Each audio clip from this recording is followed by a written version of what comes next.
Hello there guys and girls. Right then, I've got a little, we've had a little problem with our little washing machine cum dryer system here. Now we never use the drying system on this. We don't have to use it because we've got like clothes horses and things where you just hang clothes over and it dries naturally over time. So we've never used the dryer system on this washer. However, it's throwing up an error code E11. I'll show you it. Actually, no, wait. First of all, I'll show you what model this is. It's a Hoover. It's a a WDYN, Whiskey Delta Yankee November, 9666 PG. And the fault code is. Let me just go and turn it on. There we go. Power that up. Right, does its little loading sequence, it's all cool. Just leave it for a second. It's still checking out its, there you go, it throws up error code 11. Right then, error code 11. Now it's not the first time it's done this. It's done it before. Checking online, error code 11 is a thermostat problem. Now then, well, this thing's got some massive capacitors in it. I'll just turn that off. There we go. Make sure it's off. Yes, it is. And the big capacitors is that one up there. Let me see it very well. Right then, so I was looking around in here and the drum doesn't seem very stable in this thing, but at the end of the day, it's always worked. So they always say that these wires are an issue. And that thing there, I'm guessing is a thermostat. I'm not showing you what I'm looking at. That thing there's a thermostat. Ow, there was actually some electricity in that. Just shows, watch out. So yeah, that thing there was a thermostat. Even though it's unplugged, you see, so they're not feeling it to zap you. So you got to watch out.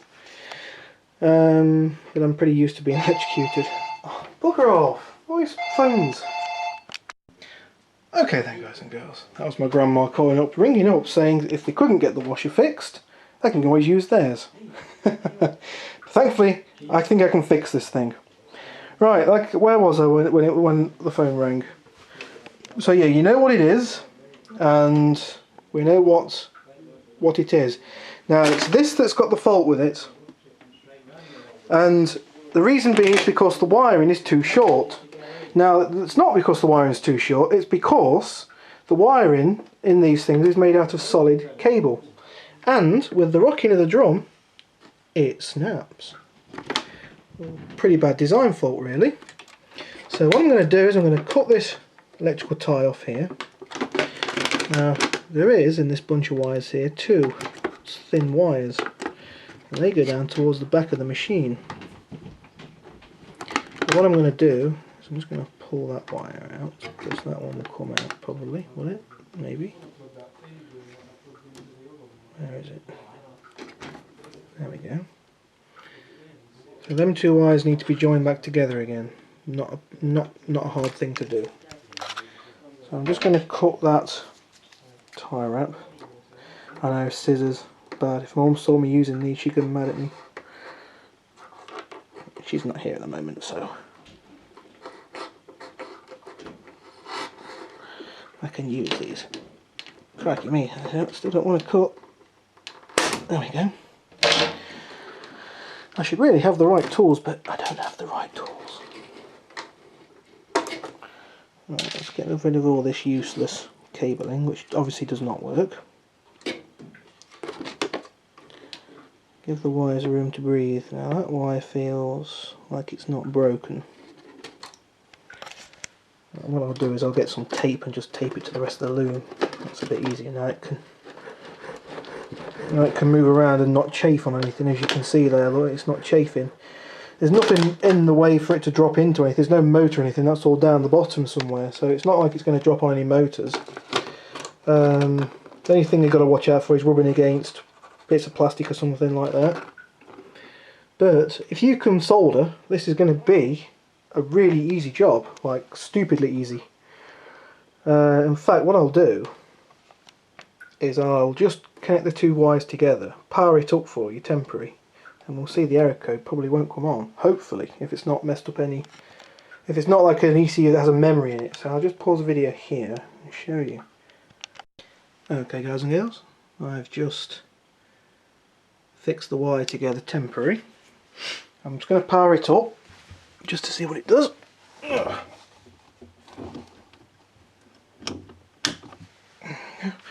That is on, yep. Washing machine has powered up. We'll see if any folk calls? What? Yeah, you know what I'm trying to say. Ah, just trying to start up and run. Well, there we go. That definitely seems to have fixed the little fault it had.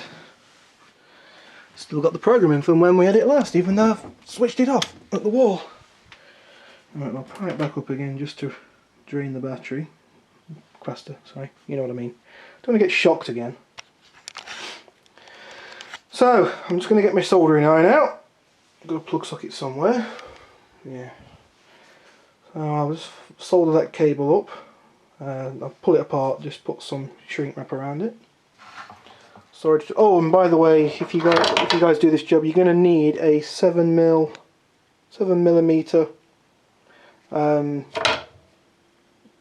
yeah, hex bit, just to get the bolts out, because they use the screws are actually hex screws. So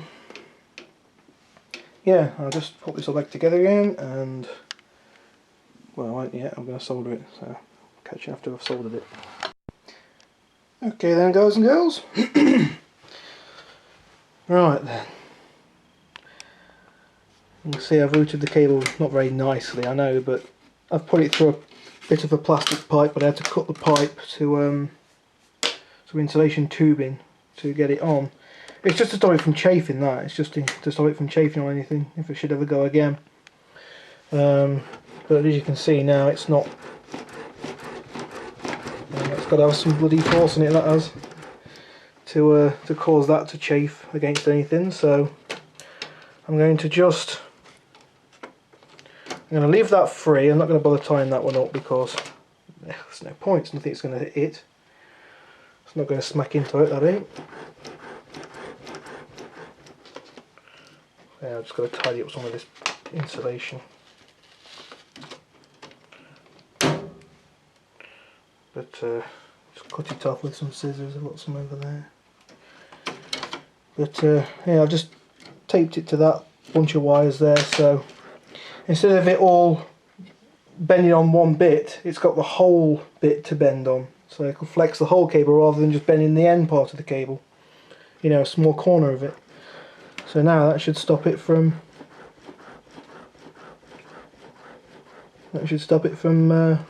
breaking itself. We never used the drying part of it. It's never been used. So it's just a shame that it needs to run for the ECU to work. I mean, I guess what you could do if you do the same with this washing machine is just take that out, cut the cables off to here, say, and just have it dangling down, you know. Just make sure you unplug the heating elements when you know, before you do it, because I guess that's a heating element there. Maybe could be a oh, they're thermostat there. I know what they are. They're trip out switches if it gets too hot. That's what they are. So they're your trip out switches. If this thing gets too hot, these will punch upwards, and to reset it, you just push them back in again. They'll both be different ratings, I'm guessing. One will be for a different temperature to the other. If one fails, you've got another one next to it. That'll be a heating element input down there, those two cables. So just unplug one of those and tape it up if you never use the drying part of it, and just, like I say, take that off there and tape it up down here somewhere out the way so it's not rocking around, so it won't snap ever again. But yeah, I'm pretty chuffed with that. That's fixed the washer. My mother will be so happy. And oh, another thing as well, if this washing machine makes a right racket while it's moving, just sit a lump of foam on top of this. This bit slaps the top of this panel and it makes a right racket, so just get some foam or something, just put it, you know, spray glue it on top of there, or hot glue it or something, I'm not sure, but you know, whatever you want, just stick it on there and it stops it from hitting this panel and making a massive noise. But, yeah, just something you might want to do. Okay guys and girls, I hope this has helped you out. And yeah, from me, John Dragonman, thank you very much for watching. Peace out. Yay, fixed!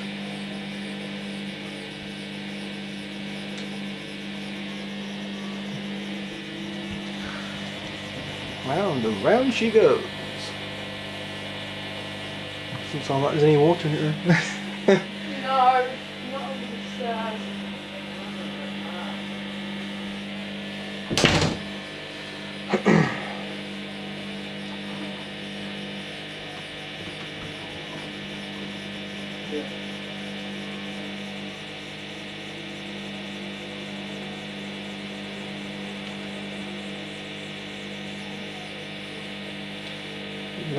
Sadly, I have absolutely no idea how to use this thing. So I've got no idea what number 9 means. I know it's a program, but I don't know what it is. So I know it's got wash powder in it, but I've got no idea what it's doing.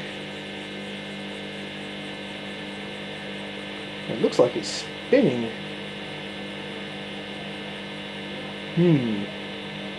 Oh yeah, I'm guessing that's spin. How do you cancel this thing again? You press 2 buttons or something to cancel it? I don't know. Oh, did you press the pause button? You press and hold it, do you? Ah! I'm clever, I am. I can figure out how to work a washing machine. I can build my own computers, but I can't figure out how to work a washing machine. Right. I think my brother knows how to program the thing, so I'll tell him to do it.